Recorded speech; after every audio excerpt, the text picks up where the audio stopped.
All right, guys, we have got our files exported correctly and we have gotten them imported into our mix template. We have built out and organized our mix session, have everything to go, and we are ready to start mixing. Before we do though, because we're gonna build a rough mix, but before we do, we need to get our minds in the right frame of mind for mixing. And so there are 5 concepts that I want to go over with you that are going to be things we want to keep in the forefront of our mind as we are approaching this mix. My original plan was to do this together with the rough mix video, but when I started doing it, I realized it was going to be a really long video that you probably wouldn't sit all the way through. So we broke it up into 2 videos. So we're going to talk about mixing concepts. Let's get into it. McCray Music.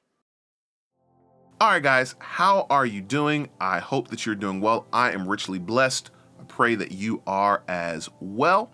We are going to talk about 5 concepts that you want to keep in the forefront of your mind when you approach a mix, right? Because mixing anything is as much of a mental task as it is a physical task. And if you don't have your mind in the right place, you're going to create extra work for you.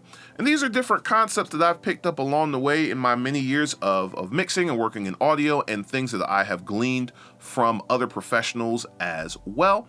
And let's get into it. Before we do, please feel free to leave a like on this video and subscribe to this channel. Also, feel free to share this channel with someone else that you think it could help them. And that would also help me. Let's get these subscriber numbers up and up and up. And also feel free to leave comments and things in the comment section as you are, hearing things that intrigue you, or you have questions or expertise you want to share. Feel free. All right. 5 concepts about mixing. Concept number 1 is mixing is about balance. It is not about equality. All right. I'll say that again. Mixing is about balance. It's not about equality, all right? What does that mean? That means our goal here is to put everything in its proper place. And this is why the first thing I like to do is a rough mix, because we can begin to put things in its proper place in regards to our fader movement, so in regards to the volume of things, and then also put things in their proper place in regards to panning, so placing things properly in the stereo field, all right? It's about balance, not equality. If we had an equality, if we mixed based on equality, it would be either a very boring mix because everything would just be the same, or 2, it would be a very, very loud mix where everything is just blaring and our gain staging is all out of whack, or it would be a very, very quiet mix where you couldn't really hear anything, right? So it's not about equality when it comes to mixing. It is about balance, finding the proper balance between our different elements to get things sounding the way that we want, so that everything is heard, but everything is heard in its proper place and context, right? Now, tip number 2, that balance that we're looking for is going to be achieved through contrast, right? What do I mean by that? Contrast. In order for something to sound loud, well, something else has got to be quieter, right? In order for something to sound more to the right, you might have to have some other things that are to the left, and vice versa, right? And so contrast is important, and contrast is going to give you different methods of achieving a goal. In order for something to sound brighter, something else might need to sound darker, right? So maybe let's say that you have, let's say a vocal and a guitar working together, and you want the guitar, or let's say you want the vocal to sound brighter. Maybe it's not that you need to make the vocal sound brighter. Maybe you need to make the guitar sound darker. You could achieve the same thing. Or maybe it's not that you need to make the vocal sound brighter by boosting the highs on the vocal. Maybe you can make the vocal sound brighter by rolling off some of the lows, right? See what I mean by contrast? Oftentimes our mind goes right to boosting things, okay? So same concept. You got a guitar, you got a vocal. The guitar is overshadowing the vocal, okay? Oftentimes our first thing is to reach for the vocal and make the vocal louder. But I want you to consider that maybe we can achieve the same thing by making the guitar quieter, right? So instead of bringing up the vocal, instead of boosting, I'll be fancy and use technical terms. Instead of boosting the vocal, that's my technical voice. Instead of boosting the vocal, maybe we can attenuate the guitar. I don't know why my technical voice sounded like that, but that's what it is, right? Anyway, contrast, right? Again, we don't always have to boost things. When you start just boosting everything, it's going to blow up your gain staging and everything is going to sound loud, right? So I want you to consider bringing some of the, in order to make something louder than something else, maybe bring some of the louder stuff down instead of bringing some of the quiet stuff up, all right? So remember that mixing is all about balance, and that balance can be achieved through contrast. All right, tip number 3 that we need to keep in mind. We are going to mix with our ears and not our eyes. Say it with me, class. Mix with your ears, not your eyes. Good. Now, what do I mean by that? We have tons of different things that are going to catch our eye as we're mixing. We have a bunch of different plugins. Let's take EQ, for example. We have a bunch of different plugins now that have spectral analyzers, meaning we can visually see what's going on in a vocal or a guitar or a bass or whatever it is that we're looking at. We can visually see what's happening.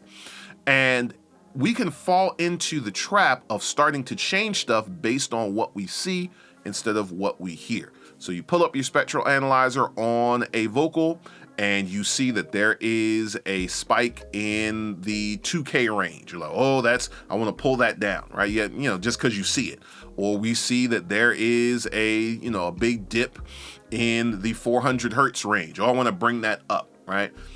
We don't want to do that. You want to mix with your ears. Here's the thing. If it sounds good, it is good. If it sounds good, if it sounds right, cool. We're good, all right? And here's why. The only people who care about this nerdy stuff, right, is us, right? We're the only ones who care about, oh, I bet you they boosted 100 hertz on that kick. Oh, you hear that? Oh, they added some air. I bet you that they did a shelf at 12K to get some air. We're the only ones who care about that stuff. The consumer and the client, they don't care. You know what they care about? Does it sound good? They don't care about why it sounds good or how we made it sound good. Does it sound good?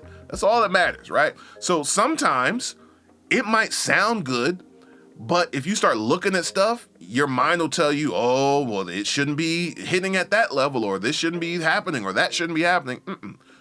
Don't do that. We're going to use our eyes to help us to confirm certain things we hear with our ears, especially when it comes to correction, right? So if you start listening and you're like, that bass is something in the low end is sounding a little muddy.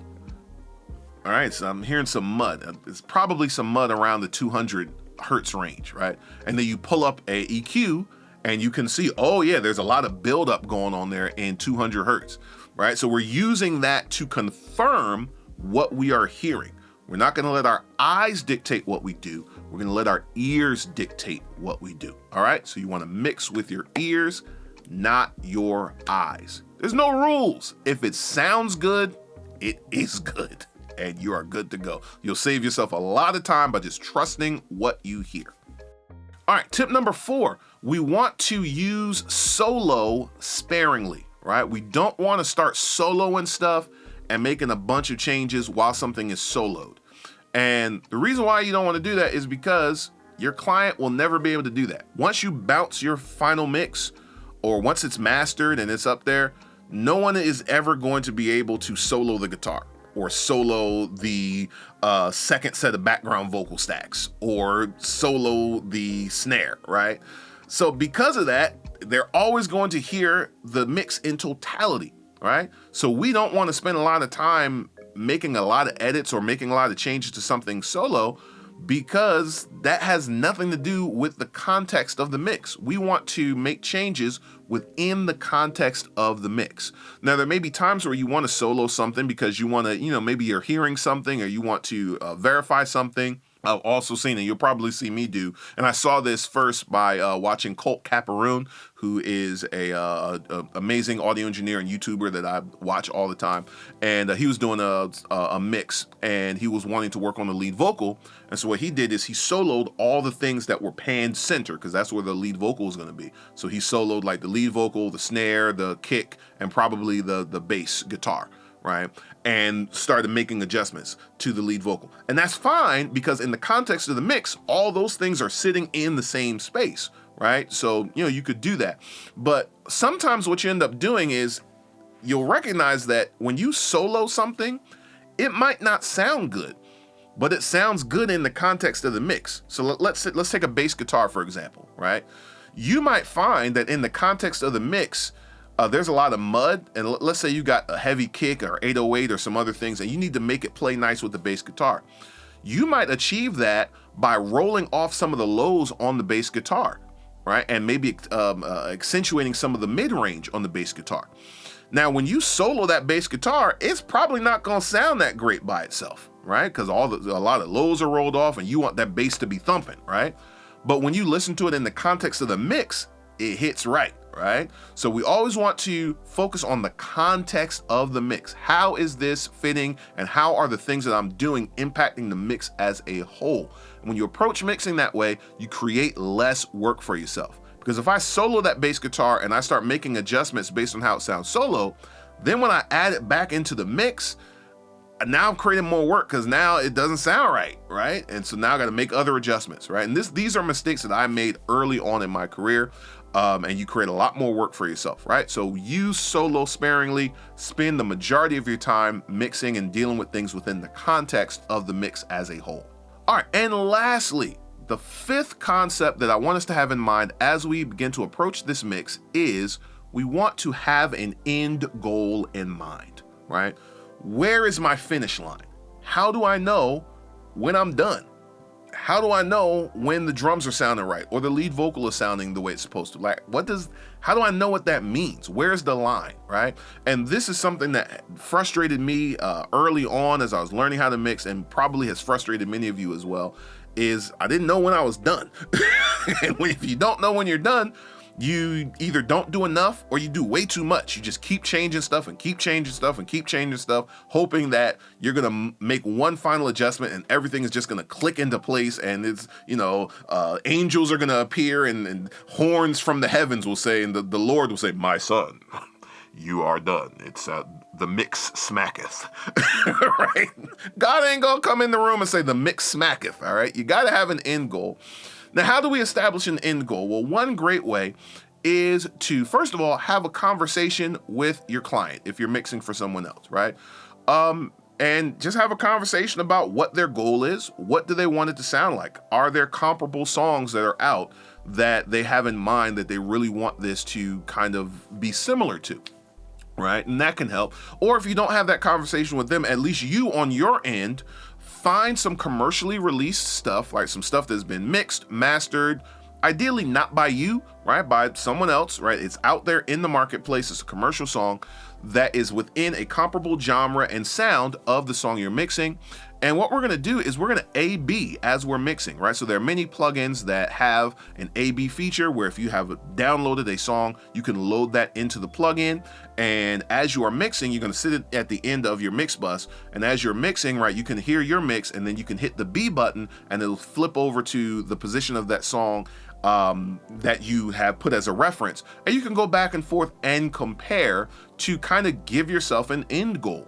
All right, to work with. All right, so you want to have an end goal so that you're not just going with no end in sight. That can create a lot of frustration, and we don't want that. Right, set an end goal for yourself, and it's going to make life a lot easier.